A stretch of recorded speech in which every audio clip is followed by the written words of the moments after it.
Salut tout le monde. Nouvel épisode de l'AI Engineering Podcast. On est avec Julien et cette semaine, je pense qu'on a un gros sujet bien chaud qui a eu lieu ces derniers jours. Comment tu vas, Julien? Ça va, c'est super, très bien, et toi? Bon, là, on est un peu perdu, là, entre les trucs du 1er avril. Est-ce que c'est vraiment passé ou pas? C'est assez bizarre, c'est 24 dernières heures, mais c'est trop bien, il y a plein de choses à regarder, plein de choses à raconter, donc je pense que ça va être un bon épisode, je me réjouis déjà. Ouais, c'est vrai. Enfin, c'est ouf. Genre, tous les ans, c'est la même chose. Il y a toutes les blagues de toutes les boîtes qui font leur truc du 1er avril. Les boîtes qui annoncent leur redesign, les boîtes qui annoncent genre DuckDB, qui annoncent genre la HumanDB, des trucs comme ça. Enfin, genre, tout le monde fait un peu ces blagues entre drôles et moyennement drôles. Et c'est vrai que là, le Cloud Code Leak, pour ceux qui, c'est le sujet d'aujourd'hui, on va parler du leak de Cloud Code. C'est dur. Avant l'épisode, on était en train de chercher est-ce qu'on est sûr que c'est pas un fake? Et c'était c'était dur hein, de le trouver. Bon, les signes sont concordants quand même, mais c'était dur d'être sûr, quoi. On peut peut-être dire pourquoi, parce qu'en fait, à la base, donc, il y a eu le leak, qui était, donc, c'était quand? C'était avant-hier, à 4 heures Ouais, du matin, c'est ça? ouais.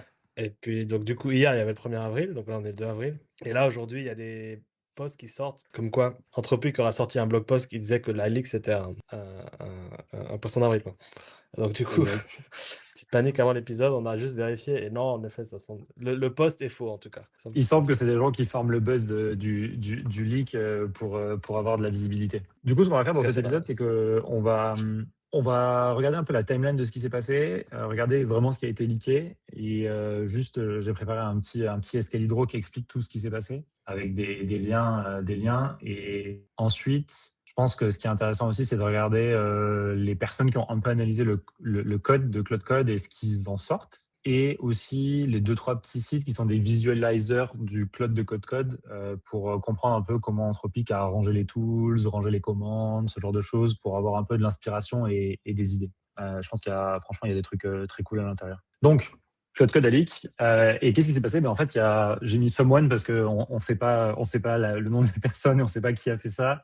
A priori, c'est un humain qui a fait quelque chose à 4 heures du mat chez Anthropic. Et en fait, ce que ça a fait, c'est que ça a déclenché la publication d'une nouvelle version sur NPM. Et a priori, cette publication de nouvelle version a mal été faite. Donc, à la toute fin, là, j'ai la rétro de Boris, Boris, je sais plus comment il s'appelle, Boris Cherny, de Boris Cherny, qui a expliqué qu'il y a eu une faille dans le système et que le process de release de la nouvelle version a mal été fait.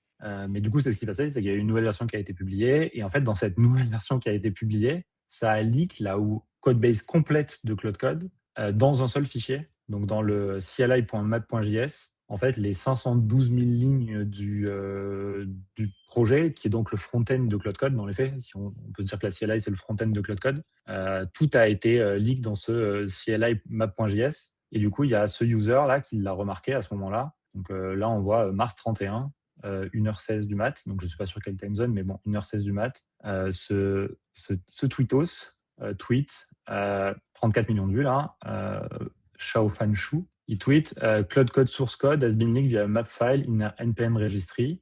Et donc, il y a le cli.js.map, et quand ensuite il liste ce qu'il y a dans le SRC, ben, on voit qu'il y a toute la code base qui est à l'intérieur, quoi. Je Voilà. me demande comment il est tombé dessus, le gars. Ça que de savoir.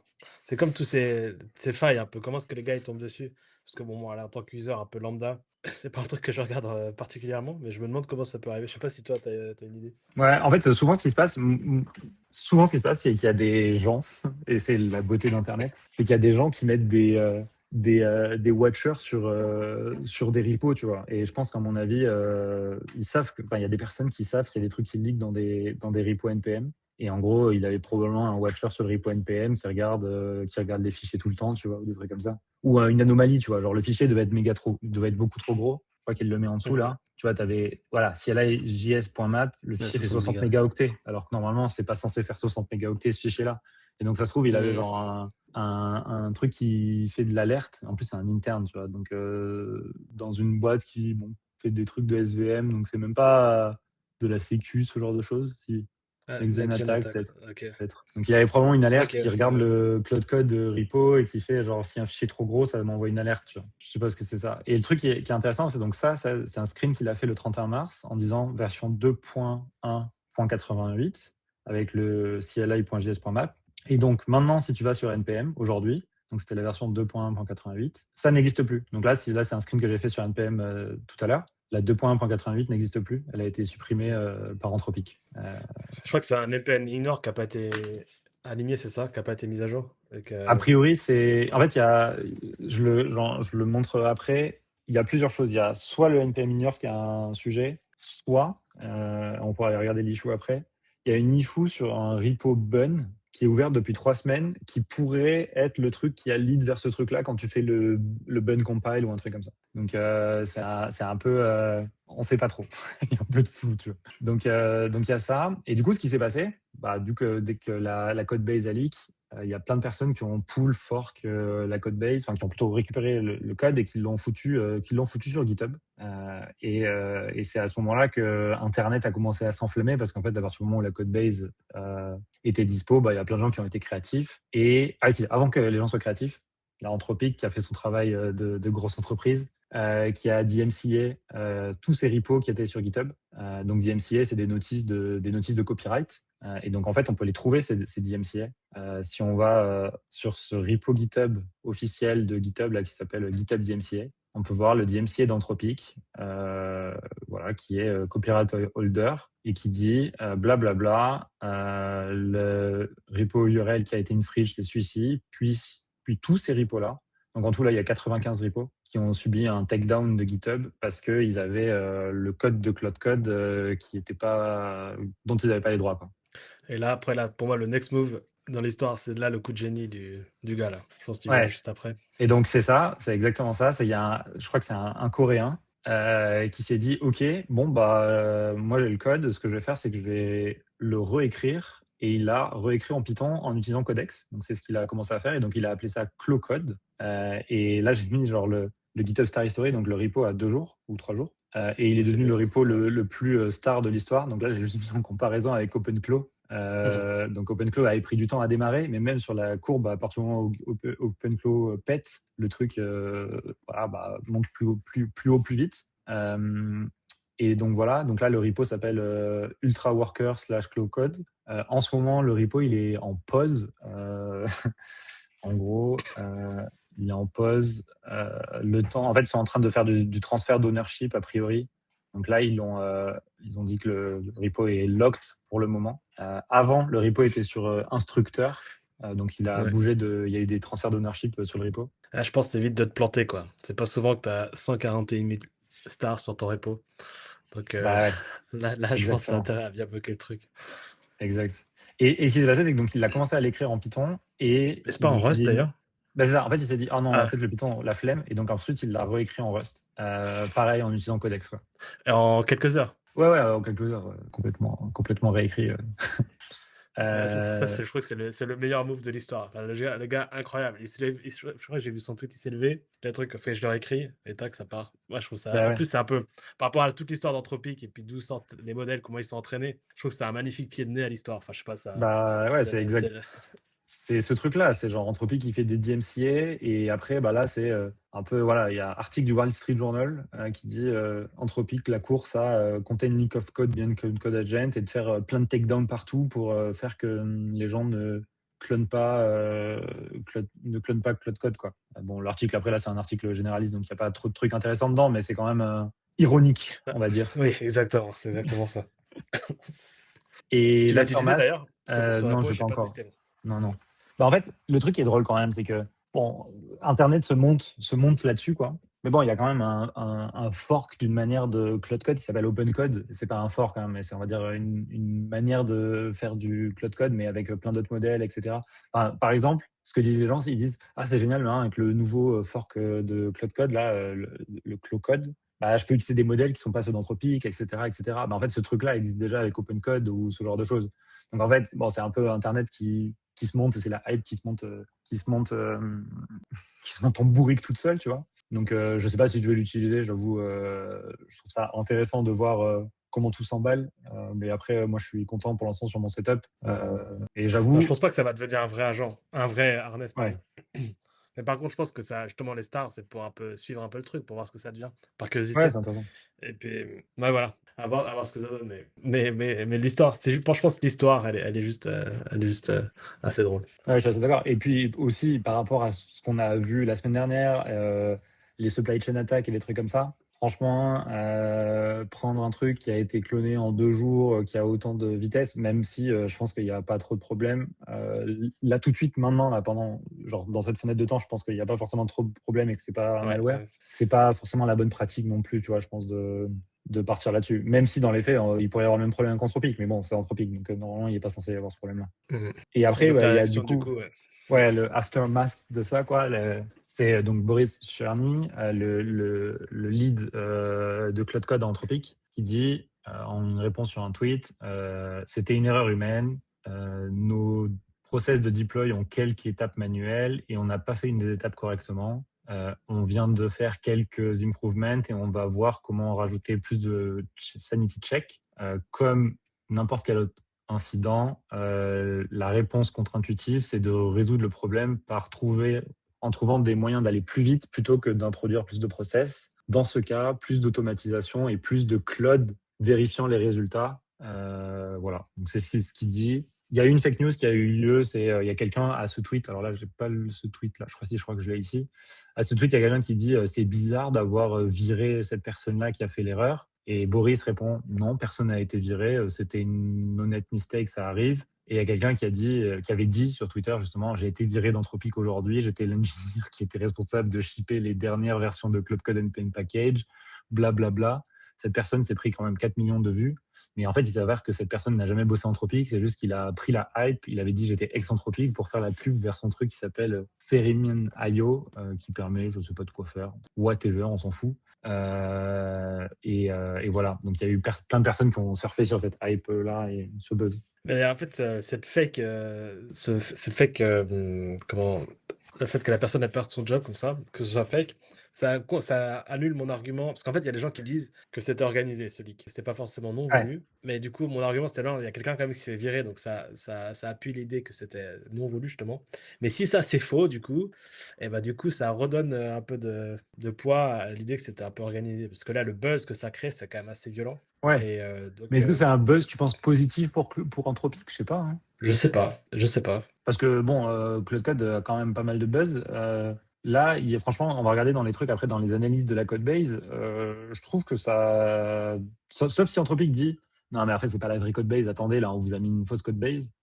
Franchement, quand tu regardes les analyses de la code base, c'est bien dégueulasse la code base de Cloud Code, hein. Ouais, ouais, peut-être, oui, mais oui, je sais pas, Ils se je font sais pas. tracher, hein. Ils se font tracher, hein.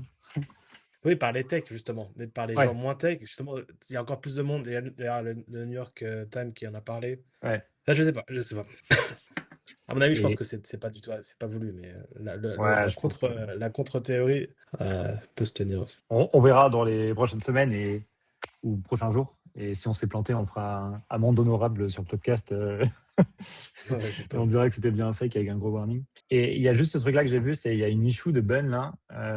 Donc un Bun qui a été racheté par Anthropic, qui est un runtime JavaScript équivalent à Node.js, qui était source map incorrectly served when in production. Ce truc-là a été ouvert il y a 3 semaines. Donc là, source map, c'est un peu machin lié. Et donc ça, alors j'avoue, j'ai pas trop compris pourquoi ce truc-là aurait provoqué le problème. Et du coup, cette issue a pris le buzz complètement. Et bon, voilà, il y a quelqu'un qui vient de dire, Jared Summer, qui est le lead de Ben, to the people commenting on this has nothing to do with Cloud Code. This is Ben front-end development server. Cloud Code is not a front-end app, it's a UI, blah, blah. Ok, bon, voilà, ça résout le problème.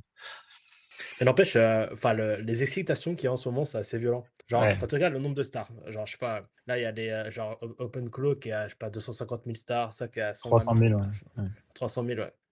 Mais avant, il n'y avait pas cet ordre de grandeur au niveau des stars, au niveau de l'emballement. Enfin, je sais pas, j'ai l'impression Ouais, que c'est assez récent. je Genre, suis je sais pas, d'accord. Supabase qui a un truc à 4-5, je sais pas quel âge ça a. Et ils viennent d'arriver à 100 000, je crois, j'ai vu. Et du Ouais. coup, ça te donne des effets de levier, c'est assez violent, quoi. Et surtout, Supabase, je trouve que Supabase, c'est un super produit, hein, mais c'est un fork de Postgre, quoi. C'est- Ouais, ouais, ils rajoutent un petit peu quelques trucs quand Oui, même, oui, mais bien oui, sûr.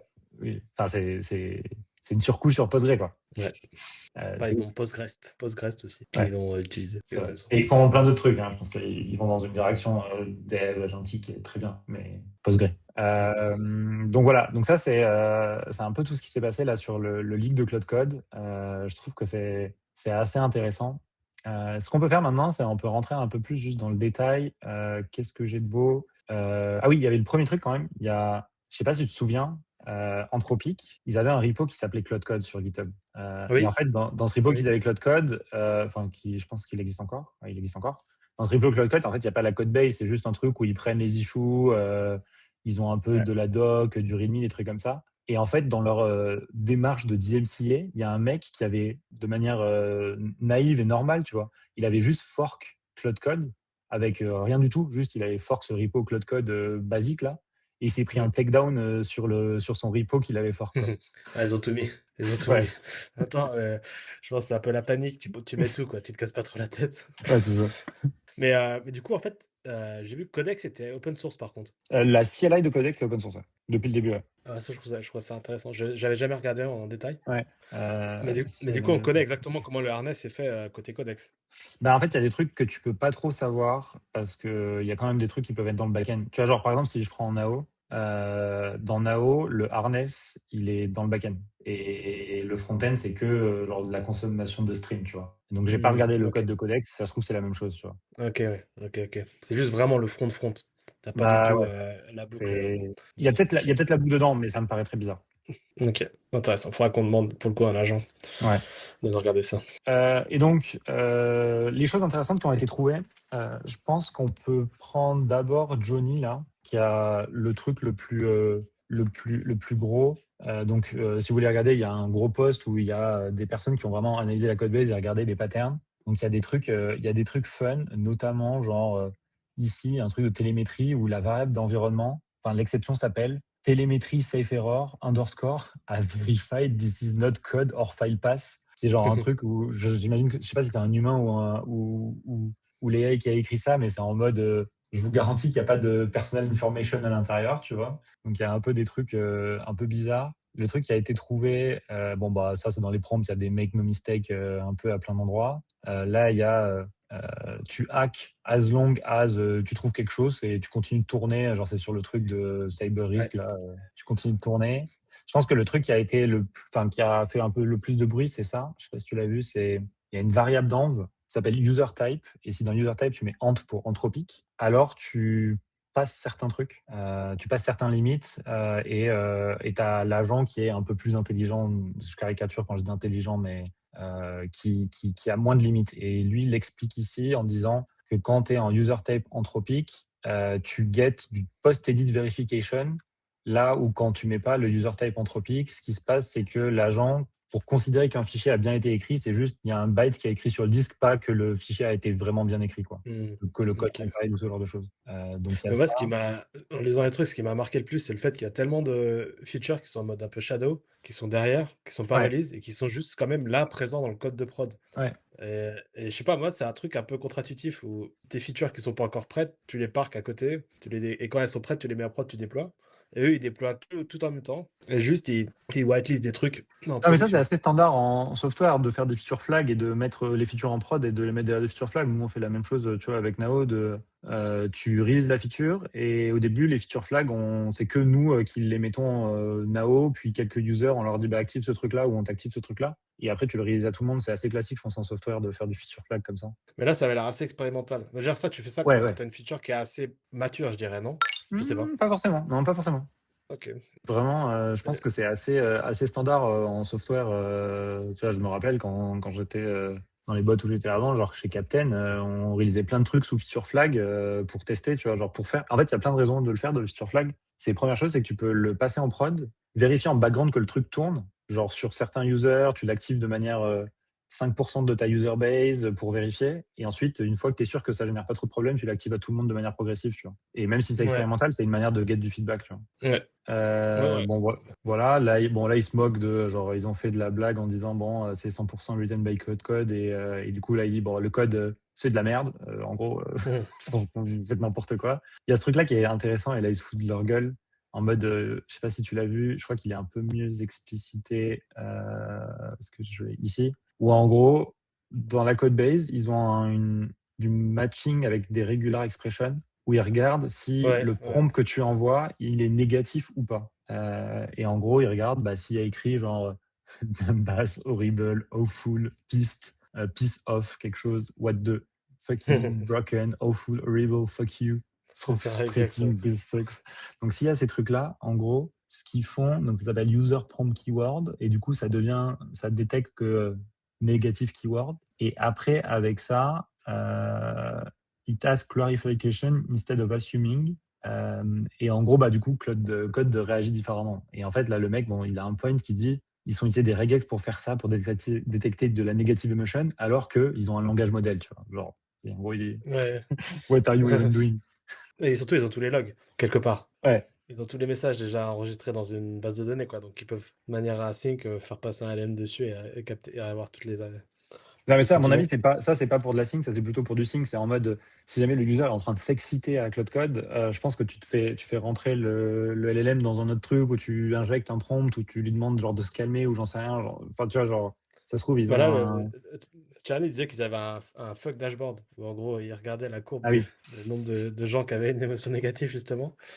Et donc, je pense, ouais, c'est aussi pour l'analytique, je pense aussi. Mais ouais. je me demande si ça unlock des features dans Cloud Code, si tu t'énerves. Ouais. Du coup, il y a plein de trucs à essayer. Déjà, tu mets tes variables d'environnement Ant, c'est ça? User type Ouais. Ant. Tu commences tous tes prompts par fuck, fuck, fuck, et tu regardes ce qui sort. Ça me fait penser à. Bon, c'est un petit truc un peu différent, mais je sais pas si tu as essayé de te désabonner d'OpenAI. Dès que tu essayes de te désabonner sur OpenAI, tu appuies sur se désabonner. La pop-up d'après, c'est on t'offre ton prochain mois gratuit. Et genre, tu peux le repeat tous les 6 mois, ce truc-là.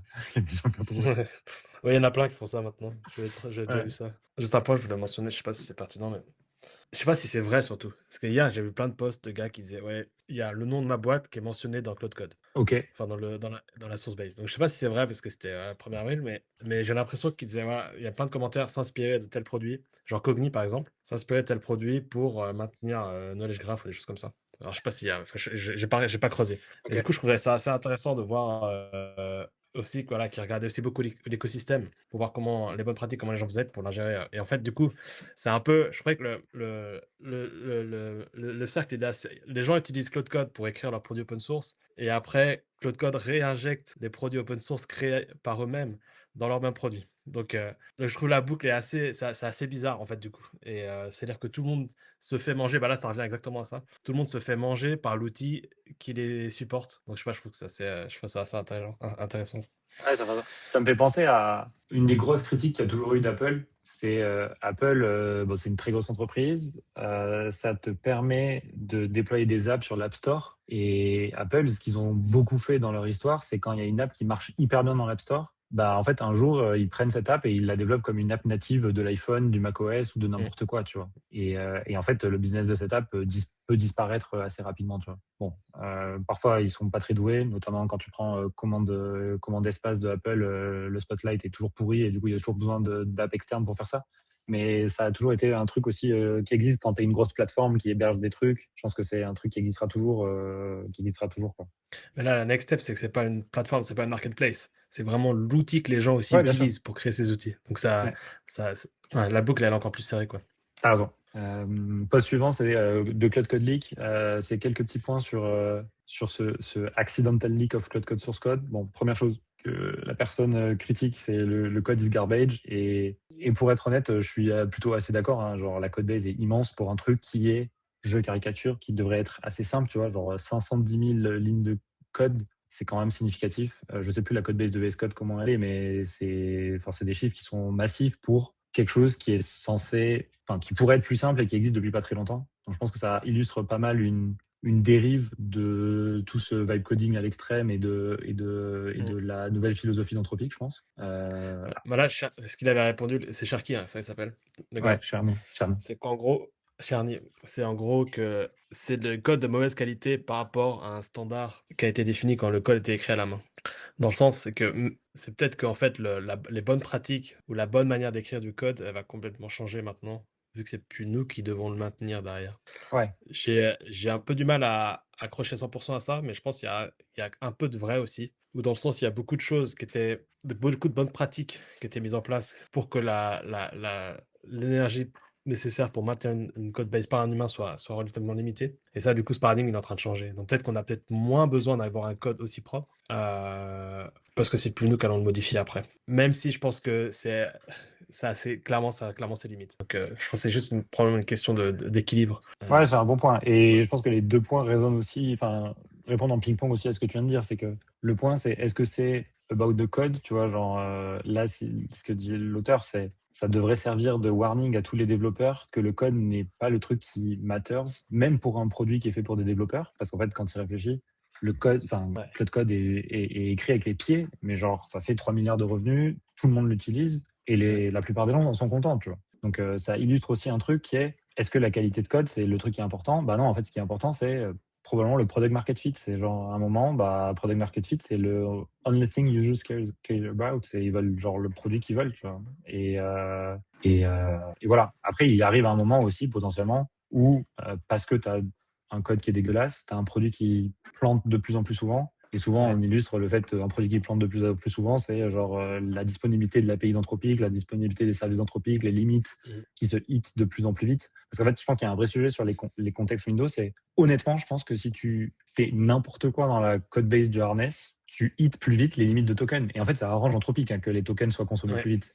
Mais nous, en tant c'est que juste. développeurs, c'est pas le cas, tu vois. Mhm. Tu as envie que ta contexte window elle soit correctement managée, qu'il y ait des gens qui comprennent comment la contexte window est managée. Parce qu'en fait, si on ne sait plus comment la contexte window est managée, ça arrange que des entreprises qui sont les frontières l'homme qui vendent des tokens. Ça aide pas les devs, tu vois. Exactement. C'est pour ça qu'il y a besoin de l'harness. D'ailleurs, je pense aussi c'est pour ça que PyAgent, ça fonctionne aussi très bien. Ouais, Ah bah, comme Nao, c'est que voilà, vous n'êtes pas incentivé, vous n'avez pas le modèle en gros. ouais. Et vu que vous n'avez pas le modèle, vous n'êtes pas incentivé à avoir une consommation de tokens qui soit trop grande. Ça, je pense que c'est clairement quelque chose qui va devenir important. Surtout quand les tokens vont devenir de plus en plus chers dans les prochains mois. Ouais. Ça, c'est marrant, c'est la même discussion qu'il y avait par rapport au warehouse et DBT à un moment donné, tu vois. C'est que DBT, c'était Ouais. l'outil qui faisait que les warehouses gagnaient le plus d'argent. Et puis DBT a sorti des features pour réduire le coût des warehouses et les warehouses sont pas contents. Enfin, genre, et en fait, au bout d'un moment, c'est bien d'être indépendant pour ce genre de choses et tu peux trust le truc indépendant. Après, c'est pas totalement vrai parce que, par exemple, si Codex utilise moins de tokens que Cloud Code, bah, je pense qu'à moyen terme, les gens vont avoir tendance à aller plus vers Codex. Ce qui s'est passé d'ailleurs un peu ces derniers mois, Ouais, ouais, c'est c'est que les vrai. limites dans Codex sont beaucoup plus dures à atteindre. Et je pense qu'il y a beaucoup de gens qui ont switché à cause de ça. Donc, c'est pas totalement vrai que Cloud Code est 100% incentivé à te faire consommer le plus de tokens possible. Ah oui, oui, c'est sûr. Moi, je pense pas qu'ils soient incentivés. Je pense que c'est juste que potentiellement, ça peut arriver qu'au bout d'un moment, il y a, tu sais, il y a la courbe, tu vois, entre c'est encore OK et à un moment, ça bascule de l'autre côté, je pense. Comme les impôts. C'est la Comme les courbe, impôts. je sais plus comment ça s'appelle. C'est au bout d'un moment, si tu L'offer taxes effect, je trop. crois. Ou un truc comme ça. Ouais, voilà, exactement. Comme les impôts. Ensuite, ce qu'on apprend, c'est que le copyright, c'est toujours un touchy subject. Et je pense que ça, c'est le truc le plus ironique. Bon, on l'a déjà dit, mais bon, des entreprises qui ont volé Internet pour entraîner des modèles se plaignent quand quelqu'un reprend leur truc dont ils ont fait une erreur pour en écrire quelque chose d'une certaine manière volée. Enfin, là, il y a quand même une certaine ironie. La notion de copyright sur l'AI, elle va que dans un sens, en général. C'est genre on vole et après on privatise quoi. Je pense que ça c'est le truc qui est le plus concerning. Et on avait eu la même chose sur les images, on a eu la même chose et surtout sur les images et les artistes volés. Je pense que c'est chaud quoi. Ouais, pas, rien à dire. Je crois que on regardera dans Euh, 10 ans. ouais, c'est Euh, ça. Donc on ça c'était rigolera. assez intéressant et je pense qu'après on peut jump. Alors attends lui je sais plus, je crois qu'il disait pas des trucs très intéressants. Enfin, je me mettrai en commentaire. Mais en gros il se plaint de trucs en mode quand tu relis à Codebase tu te rends compte que quand l'agent dit qu'il a lu un fichier de 3000 lignes, en fait, il n'a pas lu un fichier de 3000 lignes parce qu'il y a chaque fichier est capé à 2000 lignes de lecture. Et après, il dit bah, quand il y a un tool, si un tool result exceed 50 000 caractères, il ne le voit pas. Du coup, il se plaint de ça. Mais en fait, ça, je pense que tu peux pas te plaindre de ça. C'est juste la manière dont ça fonctionne les agences. Tu peux pas polluer la contexte Windows trop vite. Et on a la même chose dans Nao. On a des limites sur les tool results et sur la lecture des fichiers. Parce qu'en fait, sinon, si quelqu'un met un fichier de 10 000 caractères ou de 10 000 tokens, bah, du coup, tu as pollué ta contexte window pour un truc qui sert à rien, quoi. Donc, en fait, ça se construit au fur et à mesure, la lecture de contexte ou les choses qui s'insèrent dans le contexte. Donc ça, je pense que c'est pas trop une critique valide de ce truc-là. Mais ça permet de comprendre, eux, comment Cloud Code, ils le font. Et en fait, ils le font la même chose que nous, ce qu'on a fait dans Nao IDE ou même dans Nao Open Source, quoi. Donc, c'est assez fun de voir que ça converge avec ce qu'on a fait, nous aussi, de notre côté. Et je pense que le dernier truc qui est vraiment trop cool, c'est ce website-là, Cloud Code Unpacked. Donc, c'est justement quelqu'un qui a pris la code base initiale et puis après, maintenant, il se base sur Cloud Code, là, le truc qui a été réécrit. Et il a regardé dans la code base les différents patterns. Donc, quels sont les tools, quelles sont les commandes qui sont dispo, un peu les fichiers. Et il explique l'agent loop, comment elle fonctionne. Et donc, il dit, si tu mets ça comme input, qu'est-ce qui se passe? Du coup, ça va créer un user message. Ça va créer ça ça va rajouter le message dans l'historique. Bon, ça explique comment une boucle agentique fonctionne. Et ensuite, il y a le système prompt assembly, donc il y a le cloud.md, les tools, les tools, etc. Ensuite, ça appelle l'API, bon, ça génère les tokens, etc., etc. Mais le truc, je pense, qui est intéressant, c'est de voir comment la code base est rangée. Et donc, qu'est-ce qu'il y a comme fichier dans la code base? Il y a quand même un certain nombre de fichiers. Ouais. Et Moi, ici, j'ai tu as bien le tool aimé system. le tool. Ouais, ça, je trouve que c'est trop intéressant. Ça, c'est Mais là, génial, ça te permet de comprendre. il y a pas tant de tools que ça, en fait. Moi, je pensais vraiment que ça serait beaucoup plus Ouais. Pour moi, pour étalé. avoir passé un peu de temps à regarder tous les tools qu'il y avait, que ce soit dans Cloud Code ou même dans Cloud AI dans le web, il y a vraiment peu de tools. Enfin, genre, Cloud AI dans le web, il y a genre 12 tools by default. Et même sur Cursor, c'est pareil, il y a genre une quinzaine de tools by default. Et c'est le truc classique. Les tools, il y a la lecture. Bon, il y a edit et write, on va dire que c'est la même chose. Je pense que c'est lecture, écriture de fichiers. Il y a des trucs de recherche, que ce soit Glob. Glob, ça recherche des noms de fichiers. grep, ça recherche dans des contenus de fichiers. Il y a tout ce qui est de l'exécution, donc du bash, des commandes bash et tout ce qui est PowerShell ou REPL. Il y a du cherche sur Internet. Il y a des tâches d'agent. Et donc ça, tâches d'agent, c'est faire des sous-agents, faire de la to-do. Et notamment sur la to-do, il y a beaucoup de choses de to-do. Ça, c'est un truc de ouf. C'est la to-do, ça prend énormément de choses quand tu regardes, en fait. Je crois que ça, ils auraient pu le compacter en moins de tools. Je pense qu'il pourrait avoir un tool qui s'appelle Task et qui est en progressive et qui a des trucs un peu plus en dessous. Parce que je trouve que ça prend beaucoup de place dans la tool list par rapport à tout le reste, tu vois. Quand tu compares l'utilité, tu vois, Bash, c'est un truc. Et Task, c'est genre 1, 2, 3, 4, 5, 6, 7, 8. Genre, le poids de ce truc-là est énorme par rapport à Bash qui est vachement appelé, tu vois. Et après, il y a tout ce qui est autour du planning, les trucs de MCP. Et donc, MCP, il y a l'authentification, la liste des MCP resources. Et liste MCP resources, tu vois que du coup, ça fait un progressif. Enfin, c'est intéressant parce que ça explique le MCP client, comment il fonctionne. C'est du progressive disclosure sur le MCP client. Il ne pollue pas tout le truc avec les MCP. C'est un tool fait pour retrouver les MCP. Et après, il y a tout ce qui est autour des skills et les trucs expérimentaux qui sont pas forcément tous activés par default et qu'il faut que tu utilises des trucs pour les activer. Ah, c'est ça, les lockers, là, c'est ça? C'est les cadenas? C'est les trucs Ouais, je crois que ça, c'est derrière des feature flags, je crois, si je dis pas de conneries. Tu as feature gate. Il n'y a pas, par exemple, loop, Loop, c'est pas un tool, c'est une commande. Loop, c'est ici. et ça derrière. Ah, ouais, et ça, après, ça va utiliser. Ah oui, ça va faire une exec. Ok, avec un cranktime. Alors, Voilà. attends, on ne voit pas loop? Ou c'est juste que c'est écrit différemment? Ah non, loop, il n'y a pas la commande. Je sais pas du coup. C'est peut-être un skill du coup, loop. Peut-être qu'ils l'ont foutu dans un skill. Et Ouais, pas bah ça, c'est trop dans. intéressant.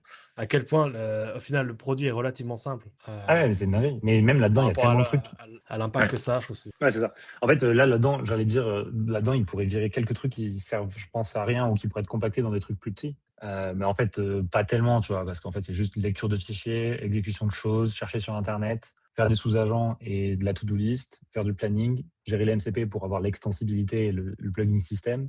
Ça, c'est genre la UI, c'est genre utiliser des skills ou des questions de follow-up. Et voilà, franchement, il n'y a rien. Mais ça, c'est le truc dont je suis persuadé, c'est que les agents, c'est hyper simple et les harness, c'est tous les mêmes. Genre, si tu regardes le Ouais. code de OpenCode, c'est littéralement la même chose. Tu regardes le code de Cursor, c'est littéralement la même chose. C'est les modèles qui font la différence. Mais C'est bon, les modèles. Et je pense que ce qui fait que Cloud Code est Cloud Code, c'est leur abonnement à 20 balles qui est méga generous, quoi. Ah oui, ça, ça fait longtemps que j'ai pas regardé. Par rapport aux autres, tu dis? Ouais, ou 20 balles, ou 100 balles, ou 200 balles. C'est juste que quand tu Ah prends oui, leur abonnement, tu as énormément de choses qui sont incluses dans le tiers versus Cursor, par exemple. Et je pense que c'est pour ça que Cloud Code a pris par rapport à Cursor, c'est que Cursor, tu tapes hyper vite ta limite quand tu prends l'abonnement à 20 balles. ah ouais. Et voilà. Et quand tu Ouais, regardes c'est les. que pour le max plan, ça se voit que c'est cheaté, quoi. Enfin, je veux dire, t'as tellement de tokens. Voilà, là, l'autre jour, j'ai dû utiliser l'API directement chez un client et tu vois la différence, c'est un truc de fou. Ouais. Le prix que ça coûte vraiment. Et c'est probablement, t'as raison, ouais, c'est probablement ça aussi qui fait que ça a bien pris. C'est que c'est juste, ils ont payé les utilisateurs à utiliser leurs produits, quoi. Ouais. Et quand tu regardes les mouvements d'utilisateurs entre Cloud Code et Codex, c'est quand les gens ont l'impression que tu as une meilleure efficience de token chez l'un ou chez l'autre, tu vois. Je pense que c'est ça le truc qui fait bouger la masse, tu vois. Oui. Mais il y a ça, puis l'output aussi. Franchement, la qualité, tu sens qu'il y a une différence Ouais, mais ça, du coup, c'est sur l'efficience de certaines token, tâches. non? C'est que pour moins de tokens payés, as un meilleur résultat. Je pense que c'est ça quand j'appelle un peu, tu vois, l'efficience du token. Ouais, même au-delà du nombre de tokens, parce que moi j'ai les deux en max, et en fait, je sens que sur des tâches, sur certaines tâches, Codex a un meilleur output, c'est-à-dire que la qualité elle est meilleure aussi. Hmm. Au-delà du nombre de tokens, en fait, je sais pas combien de tokens ça a utilisé, mais je regarde juste en termes d'output, sur certaines tâches, il y en a un qui est meilleur que l'autre. Ouais. Et là, je pense que c'est probablement le modèle en fait derrière qui est vraiment meilleur. Après, hier, je crois que par exemple, tu regardes Codex, il passe beaucoup plus de temps à chercher. Donc il cherche, il cherche, il cherche, et après il agit, alors que le code il va commencer assez rapidement à éditer les fichiers. Et ça, je me demande, je pense que c'est plus un comportement de harness, ça, plus que de modèle en soi. Donc je pense qu'il y a quand même un peu d'engineering qui est spécifique à chaque harness. Ouais, c'est du harness, plus, ouais, system prompt, quoi. Plus system prompt qui est un peu du harness dans un sens, tu vois. Mais ça, Ouais. est-ce que c'est du system prompt user ou est-ce que c'est du system prompt anthropique, tu vois? C'est ça la différence, tu vois. Genre, est-ce que c'est le system prompt où tu peux jamais le changer, qui est genre le system prompt Mhm. côté anthropique, ou est-ce que c'est le system prompt côté harness? C'est un bon point, hein. Et après, je pense que pour conclure, bon, il y a tous ces trucs-là. Ah oui, il y a le truc qu'il y a eu cette semaine aussi, parce que chaque fois on parle de ça, genre la supply chain attack sur Axios, qui est une des librairies les plus utilisées pour faire du fetch en Node, qui a aussi eu une supply chain attack qui est aussi grosse que ce qu'on avait eu sur LightLLM la semaine dernière. Un maintainer account qui a été compromised et voilà. Je pense qu'on va avoir de plus en plus ça là avec le temps qui va avancer. Ça Mais tu vois, donne rien de rassurant. ce sur quoi, je crois que c'était la semaine dernière, on a discuté sur la boîte qui copie des projets open source. Ouais, qui était bien Et bah fake. ça, que t'es bien fake. Ouais, c'est un truc ironique. Et ben tout de même, je pense que ça va bien, ça va marcher, c'est sûr. Rien que pour se protéger de ça, Ouais, pour se protéger des trucs de copyright, quoi que ce soit, eh ben, c'est clair, je pense que ça va être clairement une approche qui va marcher dans les prochains mois. ouais. Après, le truc, c'est qui est dur, c'est, tu vois, genre quand tu copies un projet open source ou que tu copies un projet en le rendant open source ou que tu fais ces trucs de copie là, quand la code base est grosse que tu connais pas, le seul truc qui te prémunit d'un problème, c'est de prompter en disant remove any malware in the code base, tu vois, Ouais, genre ouais. ça marche pas, ça. Enfin, genre, Non, puis après, tu as logiquement la maintenance. La maintenance oui, qui est à faire, et tu peux pas avoir un agent qui regarde toutes les issues du repo 1, qui les ouais, ramène au ouais. repo 2. Enfin, ouais, bravo. Ça te protège de manière assez limitée, mais je pense que, bah, en fait, c'est ce qui s'est passé avec le coréen, là, finalement, c'est la même approche, quoi. Il a pris une libre, il l'a recopié, et puis, ouais. Après, elle Exact. diverge probablement, mais Ouais. c'est un move qu'on va voir assez souvent, je pense. Voilà, bah, je pense qu'on a fait le tour des sujets. Toi, tu avais un dernier truc, une dernière news ou un truc que tu as en Non, tête bah ou... là, non, non, on regardera la semaine prochaine. Ouais, Là, déjà, on a eu une grosse semaine encore de news, donc je pense que le podcast est fait pour durer. On va se régaler ouais, dans les prochains mois. Continuez à nous suivre, on est très contents. On a eu des bons retours. Merci à tous d'avoir écouté, d'avoir tenu jusqu'à là. On est à 1 heure en réel, donc je pense qu'en montée, ça finira à 40 minutes environ. ouais, Et merci Christophe d'avoir préparé l'escalade. Je trouve que c'était un super format. Je pense qu'on ouais, répétera. c'est trop bien. Et là, du coup, je crois on entre dans notre troisième mois du podcast, deuxième épisode.